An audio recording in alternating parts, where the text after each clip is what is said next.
Ladies and gentlemen, when is enough enough? We have another police involved shooting, y'all. This is what third or fourth police involved shooting within the last few days. This time it's in Vancouver, Washington.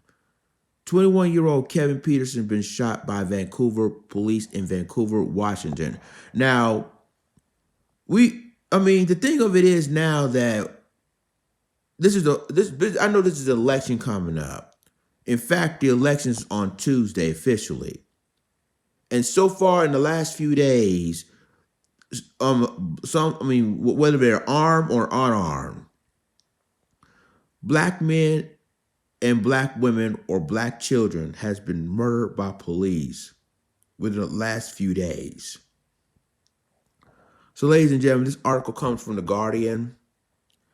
It says Kevin Peterson Jr., now there's been unrest in Vancouver overnight because of this incident. So I'm just going to read this article. It's come from, again, The Guardian. It says, unrest in Washington State after police shooting. Tensions boiled over into unrest late on Friday following a vigil for a black man shot and killed by law enforcement in a city near Portland, Oregon, in southwestern Washington State. Mourners gathered in Hazeldale, an unincorporated area of Vancouver, Washington, where family and friends say Kevin E. Peterson Jr., 21, was shot on Thursday night. The city is about 12 miles north of Portland. Hundreds gathered, some holding signs reading, "Honks for Black Lives, White Silence is Violence," and scream his name. Nearby tensions flared between left and right-wing protesters. Video recorded by journalists in a parking lot showed two groups of people shouting at each other. Some armed demonstrators gathered near a building they told reporters they were protecting. Well, we heard that before. At one point, a group of armed right-wing demonstrators marched through the vigil. At another, someone in a passing car pointed a pistol at the crowd. Portland-based journalist Sergio Amos reported. Now, this is a tweet from Sergio Amos, ladies and gentlemen. You notice that this is why I say, y'all, that right-wing people or, white supremacists can carry weapons through crowds. And this happened before in Wisconsin, remember? It happened in Kenosha, Wisconsin. Remember this 17-year-old guy went through Kenosha, Wisconsin and shot two Black Lives Matter protesters, killing one of them? Yeah. So this ain't nothing new. And this is going to happen right here, right now. But I'm going to tell you something. It's funny that they can carry weapons, but black men, when we carry weapons, we'll be arrested, we'll be charged. This is America, y'all. Let's continue this article. It says the crowds ultimately fizzed out near the vigil, but hundreds of protesters later marched through downtown Vancouver. Windows were shattered, flags were burned, and federal agents in riot gear surrounded the building, warning people that trespassing on federal property will be subject to arrest. Multiple videos show two vehicles facing each other just after midnight on a downtown street. Two shots were heard, but reporters say it did not appear anyone was hit. Another tweet from Sergio Amos saying that here's the moment shots were fired in Vancouver, Washington tonight. Another tweet from Justin Yao says shots fired in downtown Vancouver, Washington.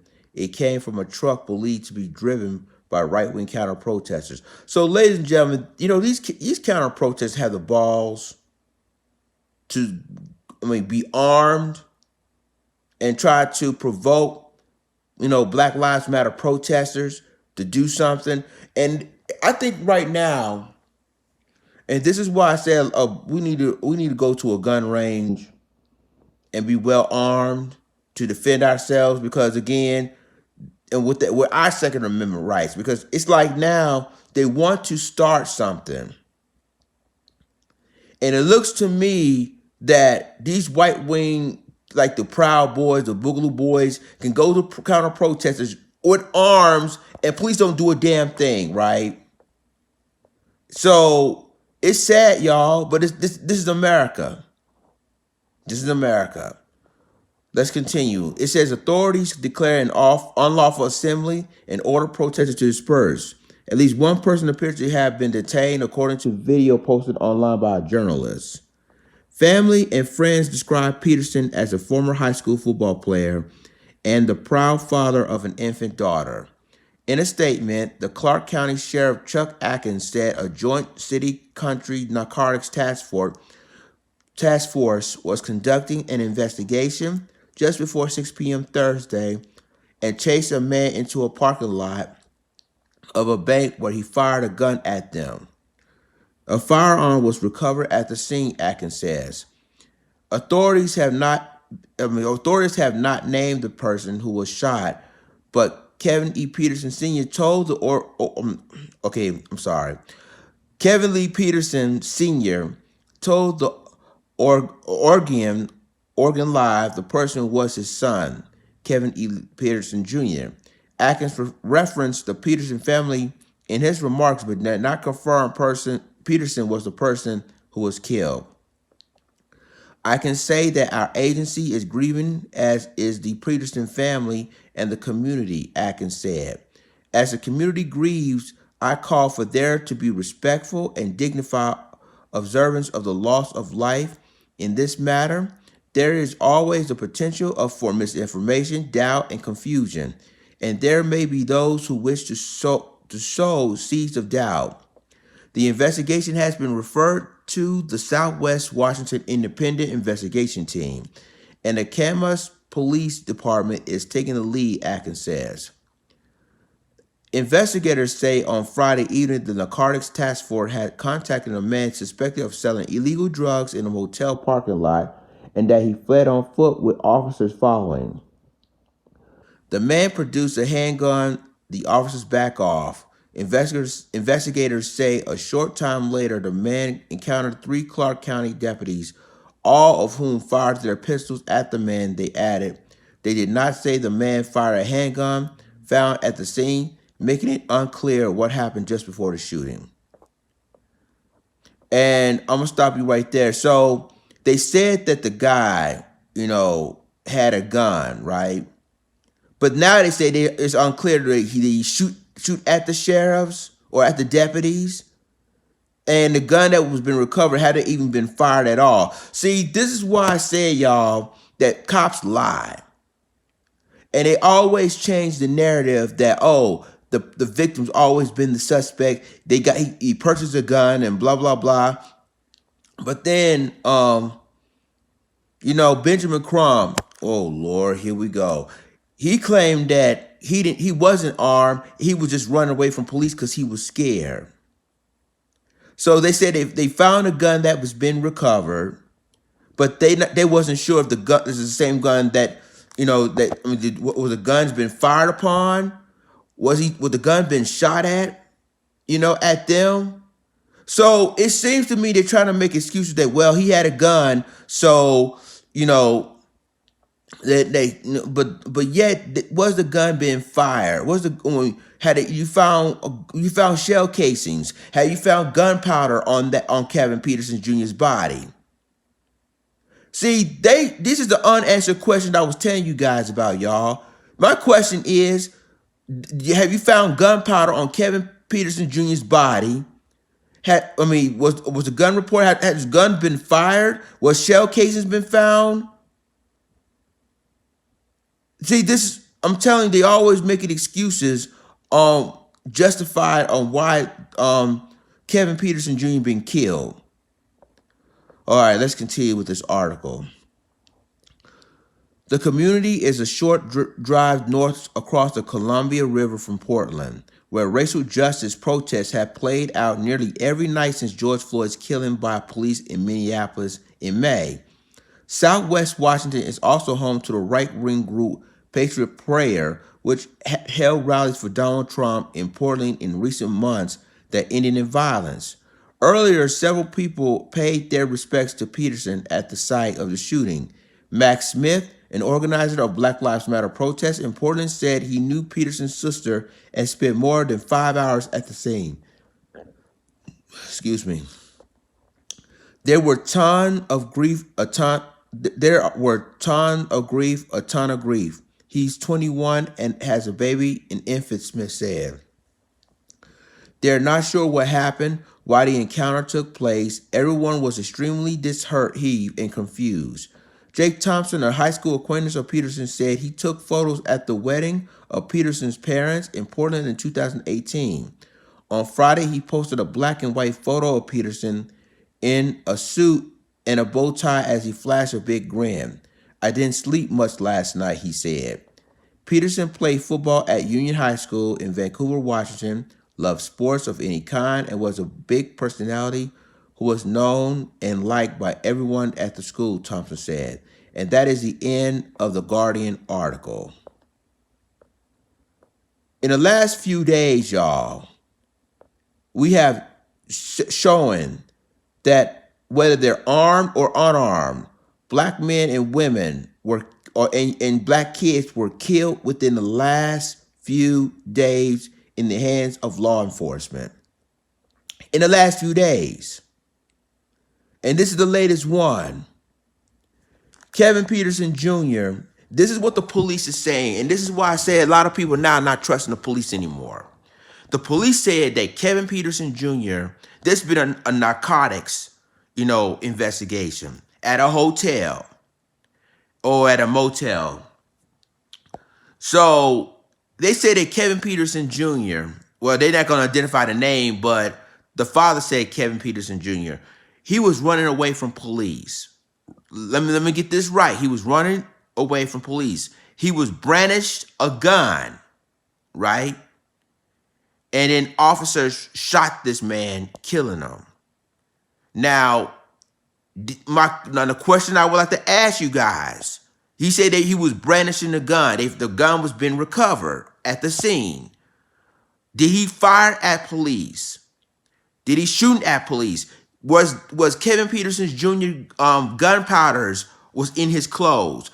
Was a gun revolver ever been fired on? Well, the bullet shell casings was on the scene. These are unanswered questions we will ask the police. Well, someone said, well, I can't answer that right now. And I guess these officers or the law enforcement officers that killed Kevin Peterson Jr. probably placed on administrative leave pending investigation, right?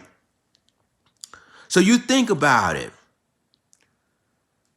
He brandished a gun. My question is, was he brandished a gun or wasn't he?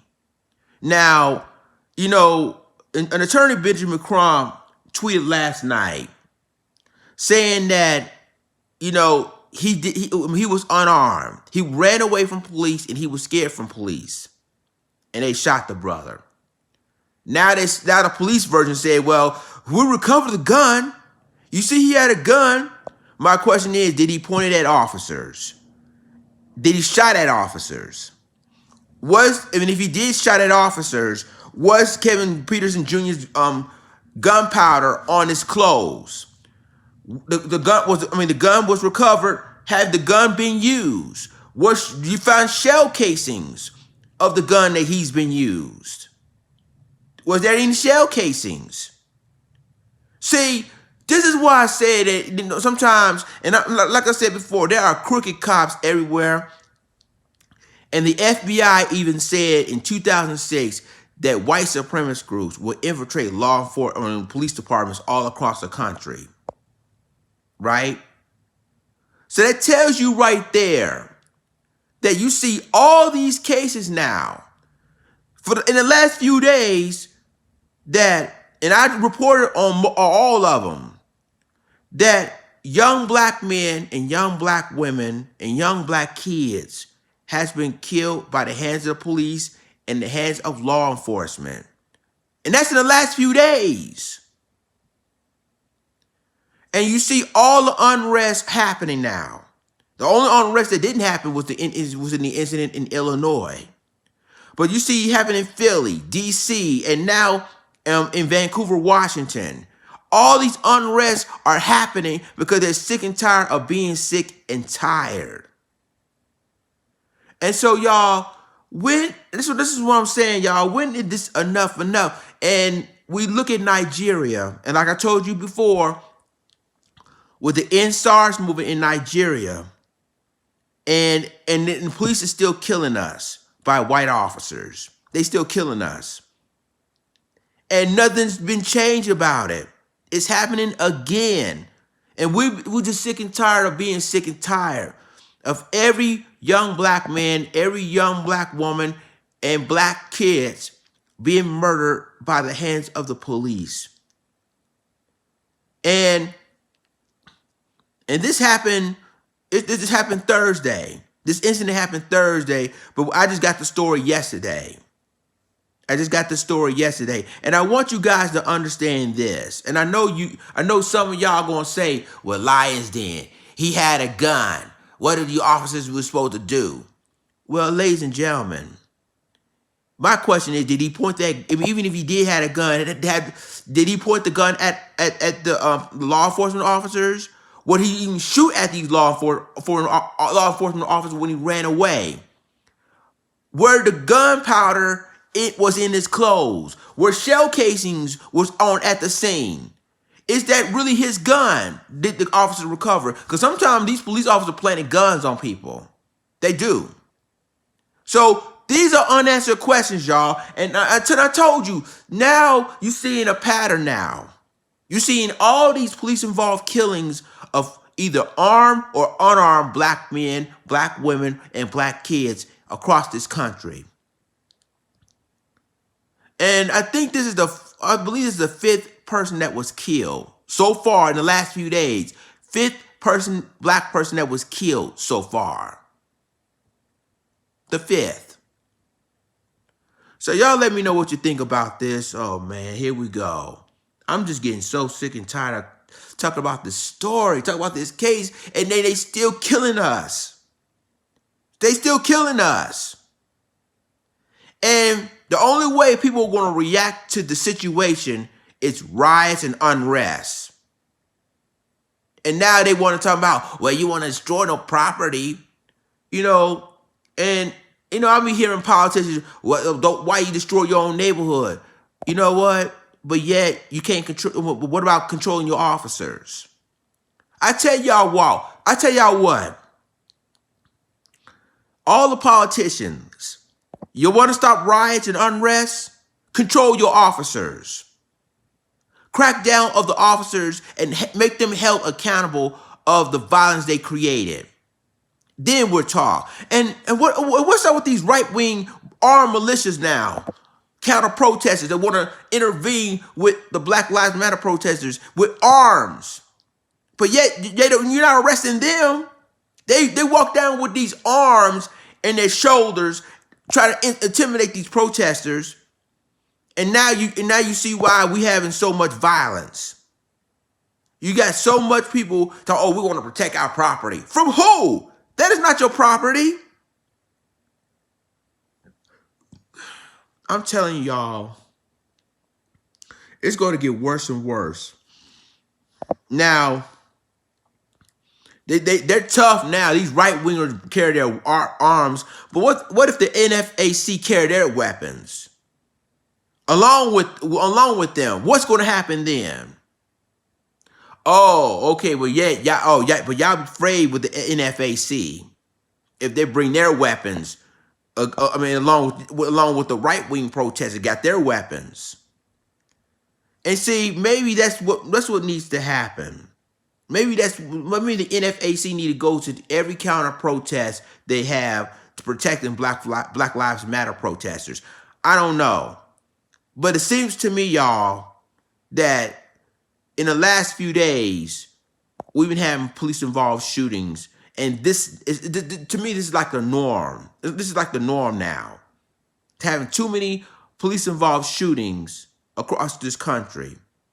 And Kevin Peterson Jr. was only 21 years old. and just had an infant daughter. And then all of a sudden they said, well, like I said, black people, I'm just being honest. It's time. I think we need to. I think we need to defend ourselves. It's time to practicing our Second Amendment rights, because this is getting too far. This is getting. This is basically this is I believe the 5th person that was killed in the last few days, and this is basically getting out of hand. Enough is way enough, and I think it's time for face reality that we are under siege. We are on high alert. You talking about, when it comes to a terrorist attack, it's on high alert. Black people, we're now on high alert. We're in a state of, we already been in a state of emergency, but we definitely now on high alert because they're targeting us. They're killing us one by one. And it's time to defend ourselves. So y'all let me know what you think. Like, click, subscribe, and remember to click the notification bell for all the news and commentary. Rest in peace, Kevin Peterson Jr. This is Lions Den signing off. Deuces.